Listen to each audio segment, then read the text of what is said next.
Yeah, so welcome to Soapbox Slam, where I get on my soapbox and I'll talk about the things that I see going on. And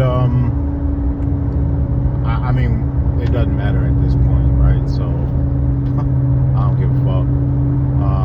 Whatever happens, happens, right? It's very interesting to me, the mindset of people, and the things that people will say that to me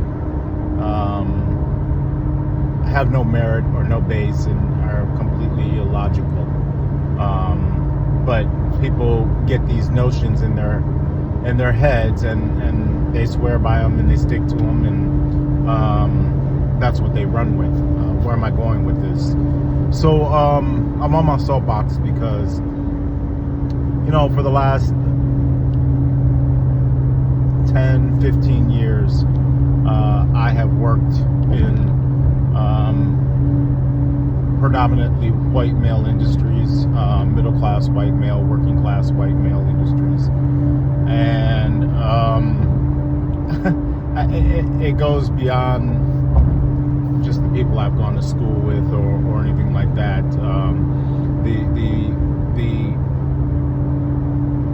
It's not a Republican thing or a Democratic thing. It's just a human respect thing.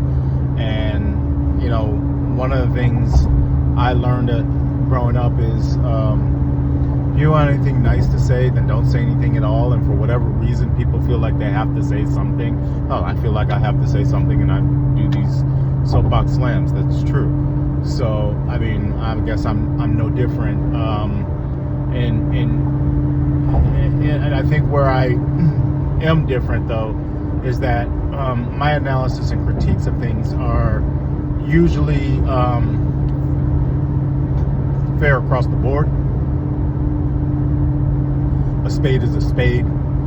If it walks like a duck and it quacks like a duck, it's a duck. And that's just what I believe as a human being, how human beings should treat other human beings. Where am I going with this, and why am I saying all this? I have heard time and time again several people make comments that I work around about Chicago and the city and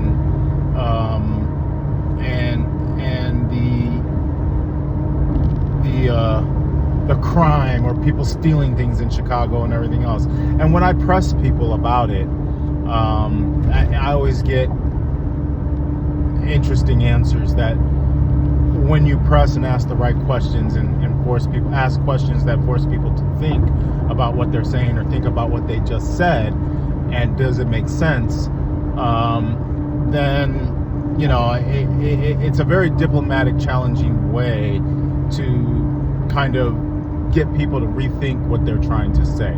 Where's all this coming from? So this morning in our morning meeting, it's about to be the holiday, and we are working in a certainly impoverished area,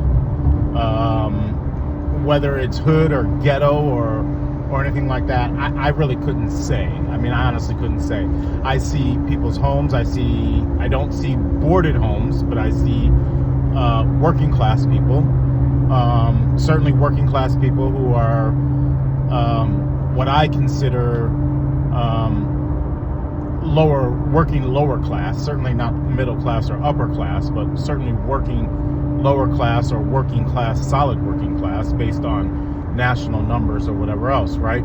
We're talking 40,000 individual household, maybe combined income $70,000 to $80,000 households in this area. But people's yards are clean. There's trash places and everything else, but it's an impoverished, underserved urban area. And what's got me on my soapbox is the comment was made. And one of the comments, it's about to be the holidays, and they were like, let's make sure we lock everything up because, we don't want any hoodlums over here stealing shit and all kinds of things, or getting into the equipment or whatever else. And I these are these moments, right? When you are within the black community, and certainly aside from the colorism and all the other stuff, I try not to talk about the issues within the black community because I only know so much about it. I do have a degree in African American studies, but nonetheless, I still don't know, and I'm still removed. I am not black. I am biracial. I did not grow up in a black community. I did not grow up with black people, so I am still removed. Now, the whole world taught me that I was black as I lived in New York City and everything else, and as I continue to grow as a man or whatever else, I learn constantly and reminded constantly that it doesn't matter how educated I am or what knowledge I do or how hard I try or how much twice as work I do as my counterparts. I'm reminded day in and day out that I'm black. Whether microaggressions occur when I go to the grocery store and exchange monies and whatever the case may be, dealing with the police and how I'm treated and what I witness as far as my white counterparts, there is a difference, and I'm not going to get into all that. The superintendent made a comment about, make sure we lock everything up. We don't want any hoodlums getting in, stealing things or getting into the machines. And it was very condescending and dismissive and derogatory. And the thing that I'm responding to and why I get offended and bite my tongue, and what I was saying is it's a hard balance because I can wave the Black is Proud flag and fight it, right, and cause a spectacle and make a big deal out of it.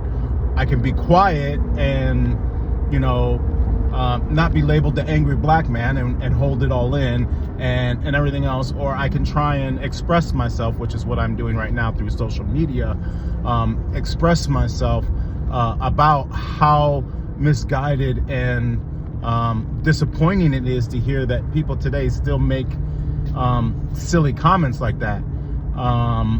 And I think that I'm responding to the fact that a bunch of hoodlums and hood rats stealing things and getting into the equipment. The thing that I'm bothered by and why I'm on my soapbox is I have listened to these white men talk about their childhoods, their growing up. I have witnessed it living out in the country or whatever else. I know things about this stuff. These white boys in the country would drive by a construction site and jump into these machines and mess around with these machines themselves. It's not a hood thing that would occur. It's a curiosity young male thing. And it doesn't even have to be a male thing. It's just a curiosity young person's thing that they are going to, if the opportunity presents themselves, try to play on the machines. Now, the part about the stealing really kind of bothers me because,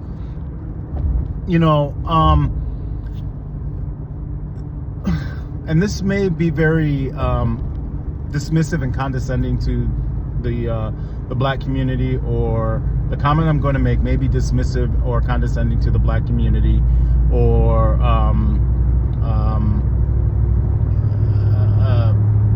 bigoted in itself, right?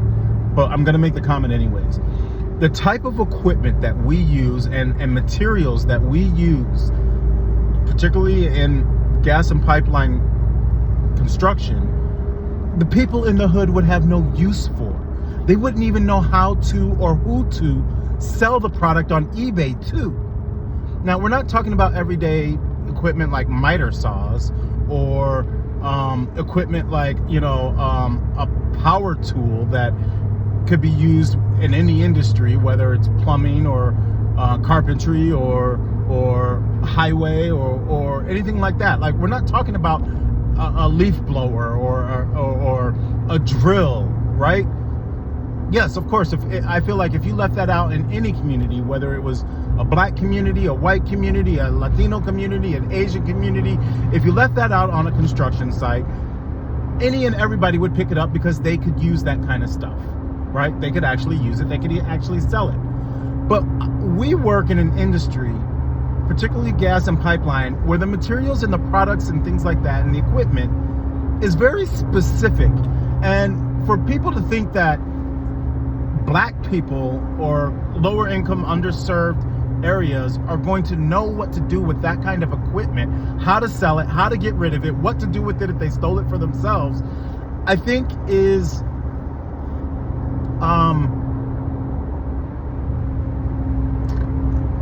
I think it's an ignorant comment. I think it's a very ignorant comment.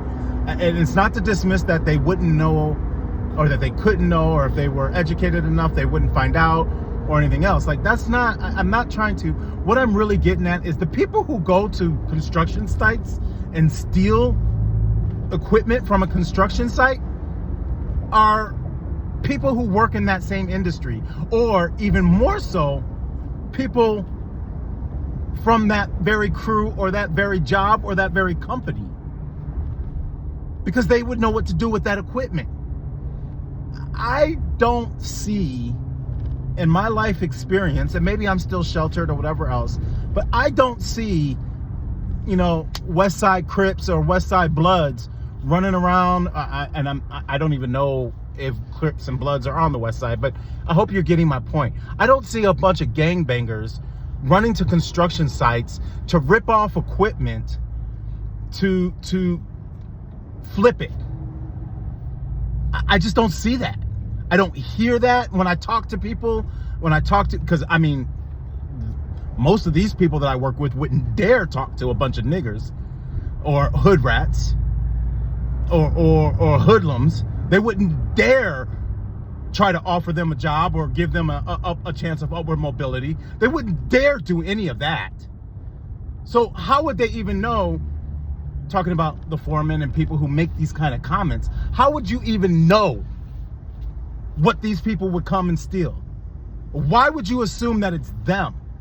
Because I would wager, and I don't have the statistics, I am speaking ad hominem and off the cuff here, but and I don't have any true research to back these statements up. I'm on my soapbox about it, and I'm expressing myself because, again, these are things that people say, and they don't realize or think through what they're saying. Because just like when you are robbed at home, 9 times out of 10, it's somebody in your own community or somebody that you know.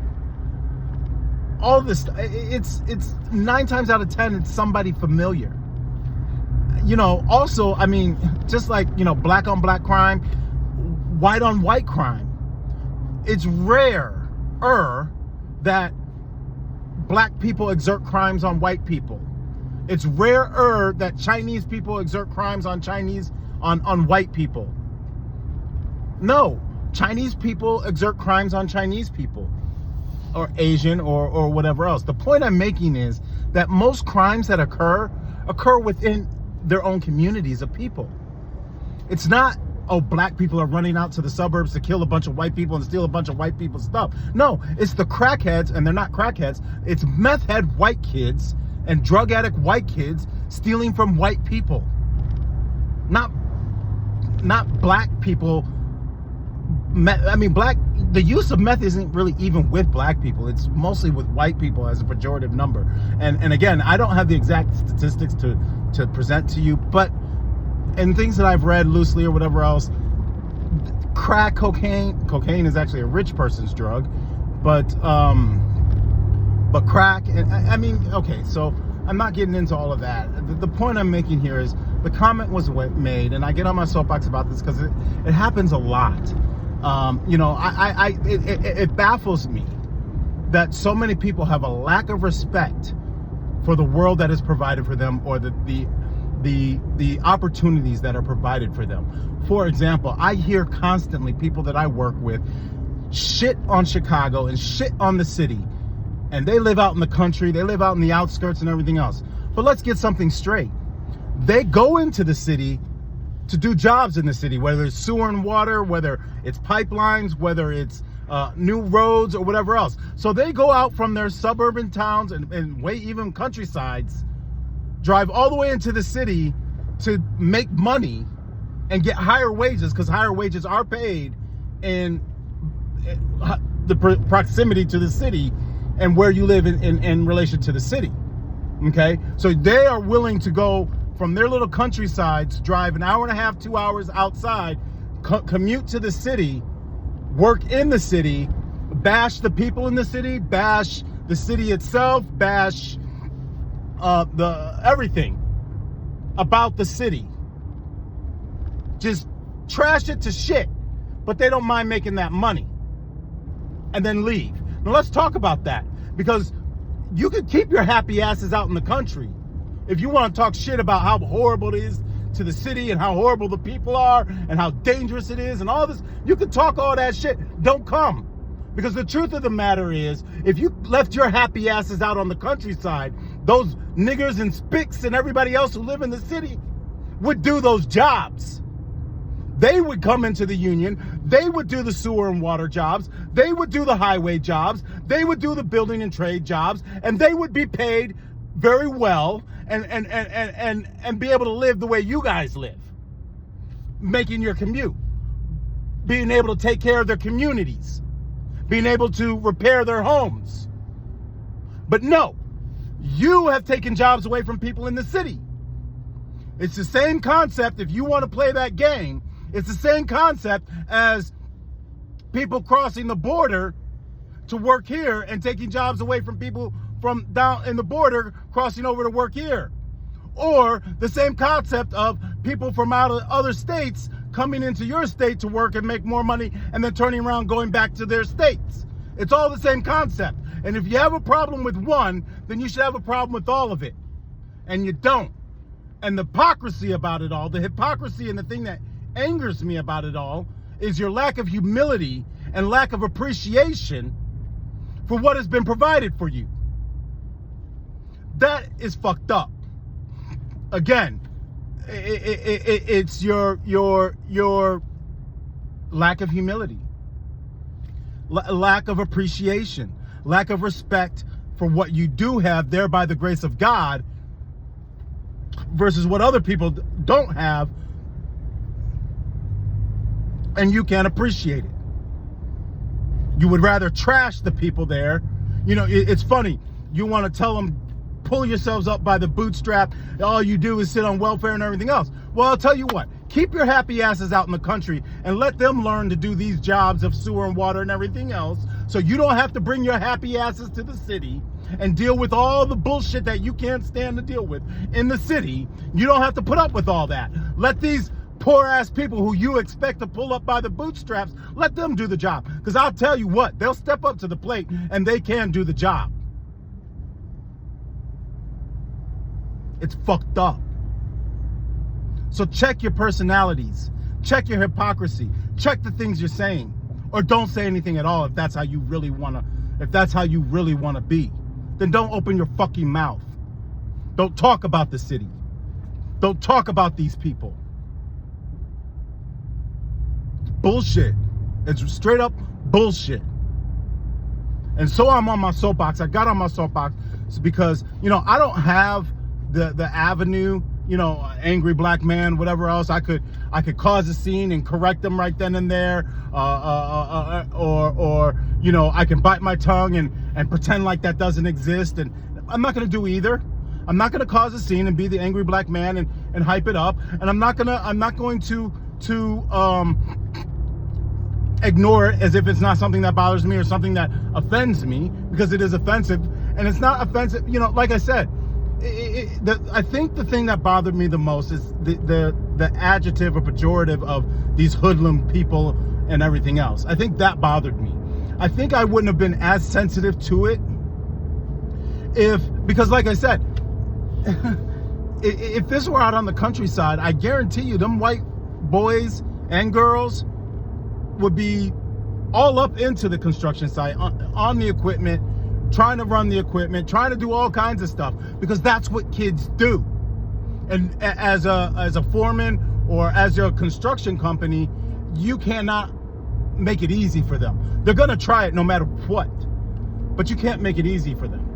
And so why should that be any different for some city kids? Even more so they would be more intrigued because they don't see that equipment every day. You people out in the country see this equipment every fucking day.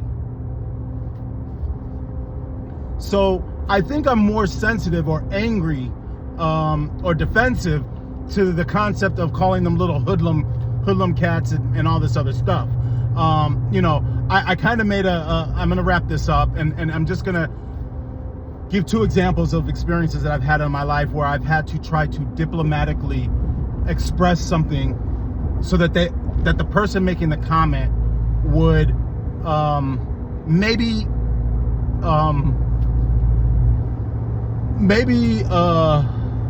understand something a little bit differently, right?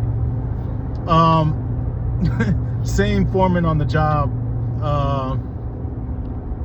I wear a do-rag on my head, mostly because I have an afro and I don't want to shave my head. I want to grow my hair out and wear my afro. But by the same token, I know hair and black hair is such a big deal. Look, I'm almost 50 years old. I'm not a fool. I've lived life long enough to realize presentation is everything, right? Whether I had my hair out or whether I wear a do-rag, I am indignant. Whether I have my hair out or whether I wear a do-rag, I am a walking symbol of my blackness. And in order to survive, and whether you people accept this as reality or not, this is my reality. In order to survive, I have to silence and tamp down who I am as a black man to make other people that I work with feel more comfortable. Whether you accept that as reality or not, whether you believe that to be true or not, I don't fucking care. That is the reality that I have. So I wear a do-rag because my hair is long, and I'm not going to sit around and pick out my hair at work. I'm not going to have people wanting to touch my hair. Men, women, it doesn't matter. They see afros and they see black hair, and it's a thing. Why? I don't know. I mean, hey, look, there's some guys who have great heads of hairs, beautiful silver. There's a guy I work with who has beautiful silver hair, full head of beautiful silver hair, gorgeous, whatever else. I mean, it's hair. It's a part of what identifies people, whether women long hair, men short hair, straight, curly, whatever else, it's hair. I wear a do-rag. Anyways, the point I'm making is I wear a do-rag, and when it's winter outside, I wear a scully cap all the time. And many times they've asked me, it's hot, why are you still wearing your scully cap? I'm like, oh, I'm okay. I'm not going to let my hair out and let people see my hair. Or I wear a do-rag, and it's like, and the funny thing, why are you wearing a do-rag? Yet 5 other guys on the job all have bandanas on their head, right? But my do-rag seems to be a topic of conversation. Not to mention, and literally, I literally pointed out, oh, well, he's got a do-rag, a bandana. And as I point those things out, it's kind of like yeah, I guess he is covering his head. So I guess it's not weird that you're covering your head too, Sean. No, it's not. I'm doing the same thing that these men here are doing. These white men here are doing. Anyways, I bring this up to say, the same foreman they had made comments about, do-rag and hair or whatever else, had that conversation or whatever else. Well, my foreman came in and he had a horseshoe mustache. Looks very country western, very KKK-ish to me. If you're not a skinhead, then you would wear a mustache like that, right? That's what it looked like to me. And so we had a moment alone, and I was like, I made the comment, and the comment I made, I was trying to draw a parallel, and this is what I have to do to navigate life, right? I made a comment to the guy. I said, I was trying to be funny and in a diplomatic way. I said, what did you do? I said, is this a new look or whatever else? He explained why he was wearing his face like that. I said, well, I'll tell you what. I said, if do-rags and cornrows scare you, then horseshoe mustaches scare me.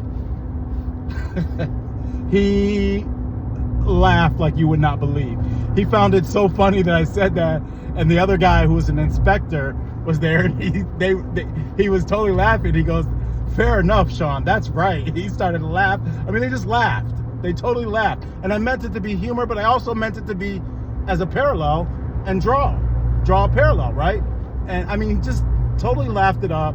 I laughed about it or whatever else. It was an opportune moment to kind of point out nuances of and blur the lines of what could be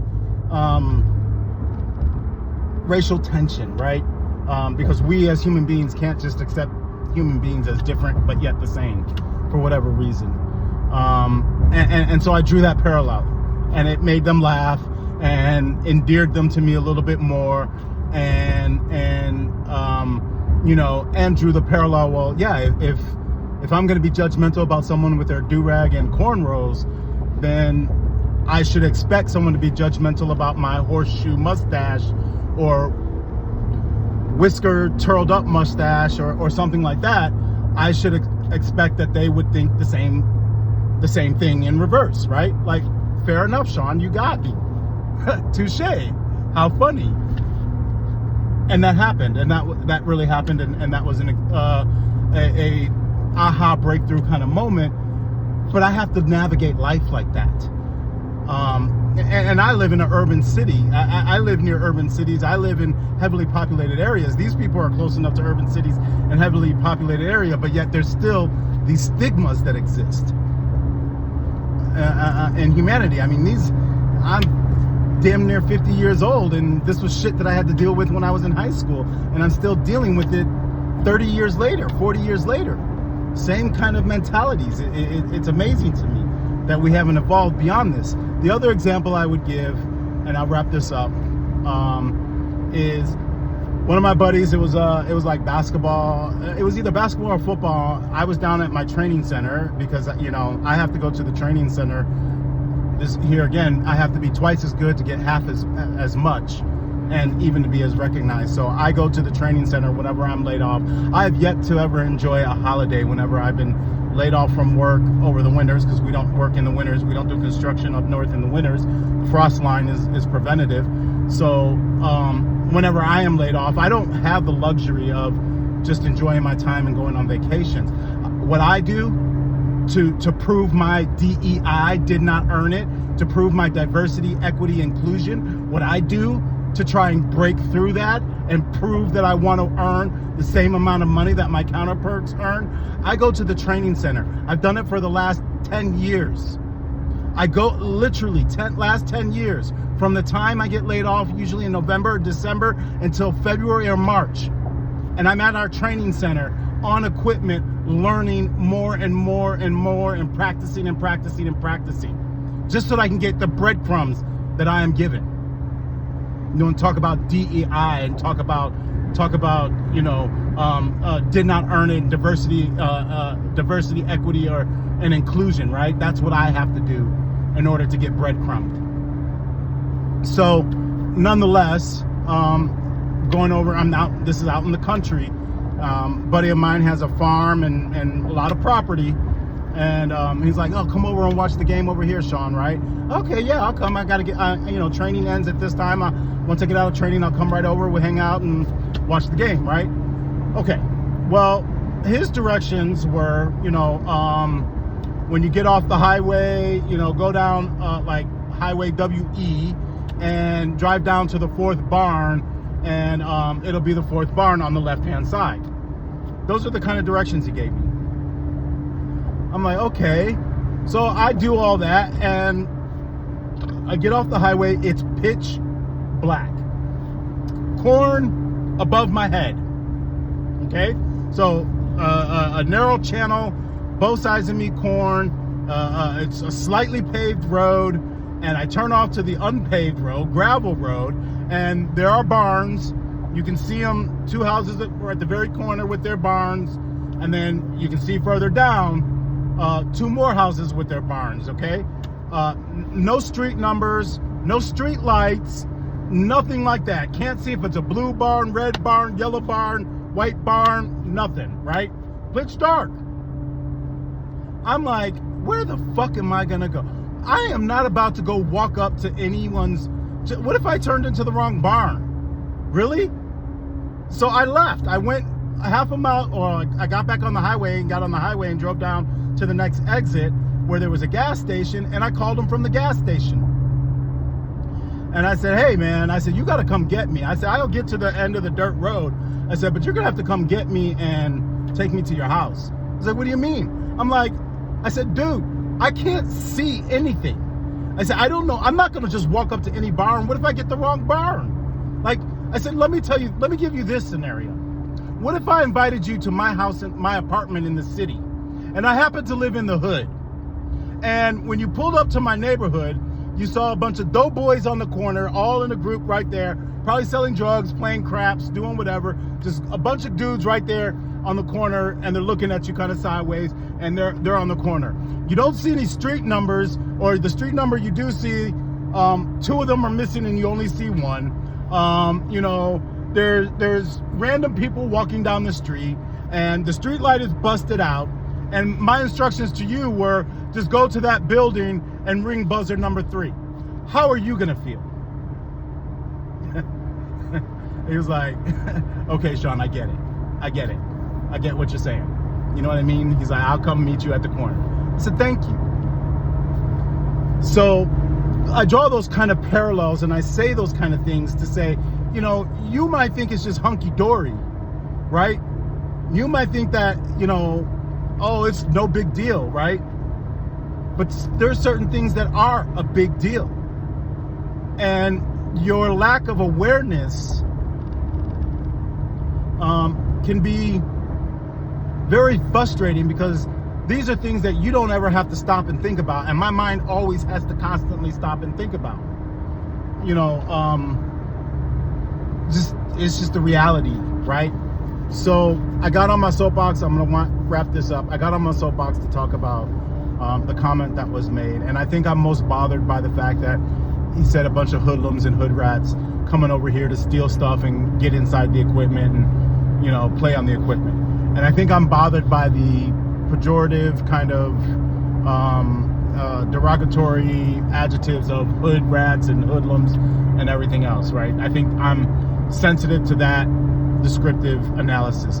I think I would have found it funny or more important had he just said a bunch of kids coming over here getting into the equipment, or, you know, people trying to come over here and take equipment or take supplies or things like that, take materials, right? And not kind of qualifying it as, you know, to one particular group. And I was sensitive to that, and I was bothered by that, because it made me feel defensive as to where's he going with this? How does he perceive the community that he's working in, and how does he perceive me, right? And I was defensive to that, and I was immediately like, what is the flip side? You know, and again, the flip side is, if this was out in the country, it would be a bunch of white kids getting into the equipment and trying to run the equipment and trying to play with those as they're some sort of toys. And as far as stealing that kind of stuff, I have a hard time believing that people in the hood would know what to do with the kind of equipment that we use and materials that we use on our job site, where to go, where to sell it, what to do with it, or whatever else. Because usually the people who do this kind of work and everything don't live in these kind of communities. They don't live there. They don't know what this stuff is. You would have to know what it is and what it does to who to sell it to. I didn't know what any of this stuff was and what this stuff did until I worked in the industry. Just like I don't know what half the medical equipment does, because I don't work in the medical industry. So why would I ever try to steal medical equipment and not be able to have an avenue to sell it to? I would have to have some sort of relationship or understanding in order to know who to sell it to. So people who steal medical equipment are people who somehow are affiliated with the medical industry. People who are stealing and this is, you know, again, these are generalizations. Of course, you have outliers and you have the medium. The point I'm making is I believe that most of the people who are stealing on construction sites are people who actually work on those crews, or people who actually work in that industry, or people who are actually from that very company stealing, not the neighborhood people. It doesn't make sense to me. It just doesn't make sense to me. How are they going to fence it? How are they going to get it fenced, and how are they going to get it moved? Who would they know to go to get it fenced and moved? It just doesn't add up. So the people who are doing those kind of things are your own people, your own construction companies, your own people who work on those construction companies or competitive companies around. And yes, I'm not saying that theft isn't occurring or that's not gonna occur and that we should make it easy for you or people are gonna do that. What I'm saying is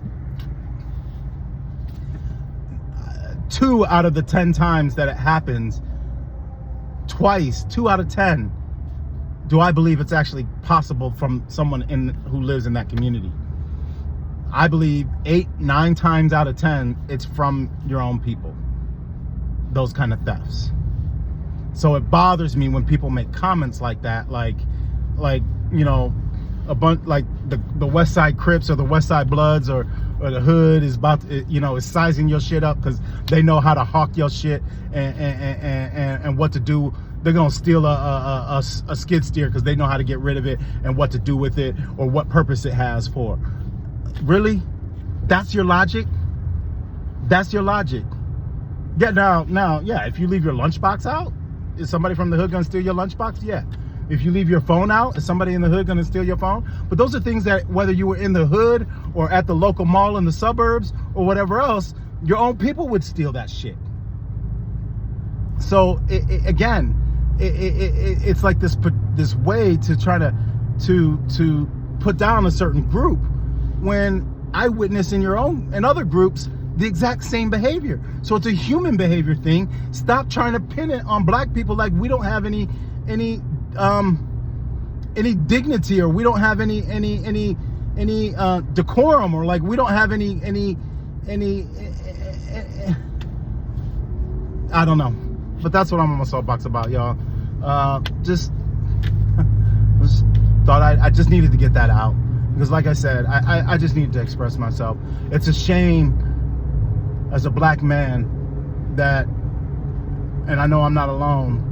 And this post is not for the people I went to school with because they don't believe that my plight, or the people they don't believe that my life and the things that I experience is real. It's not even for people in my own family who don't even acknowledge that these experiences that I have are real, and how I would have hypertension or the stress that I would go through in my life day in and day out, having to address and endure this. It's a horrible thing. It's a challenging thing. It's a mentally strong thing to be a black man and not have a loved one to go home to and be able to express how you feel or what you endured or what you said. I mean, I don't have a love to I could say this is what happened today. This is the comment. This is how it makes me feel. Like, you know, this is what I have to go through in my mind. Like, how do I address this? Or, you know, the hair issue, or, you know, being pulled over by the police or whatever else. How horrible it is, you know, to be a black man, and even black women dismiss the trials and tribulations as a black man that one might go through. I don't want to hear that shit. I mean, no more compassion, no more love. Just you, yourself, your own mind. That's all you have to deal with. So that's what I'm on my... You can listen to this, you can not listen to this. I don't care. I'm just putting it out there because I have to say it. I have to say it or I have to write it because it's what's real.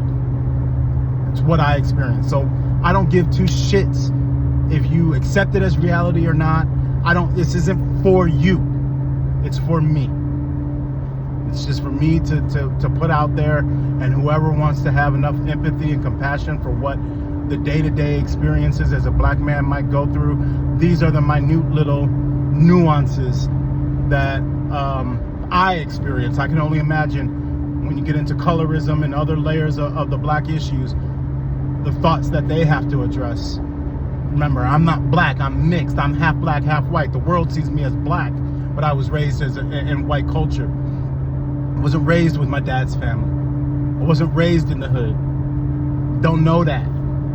I only know what I learned when I moved to New York City and got out on my own.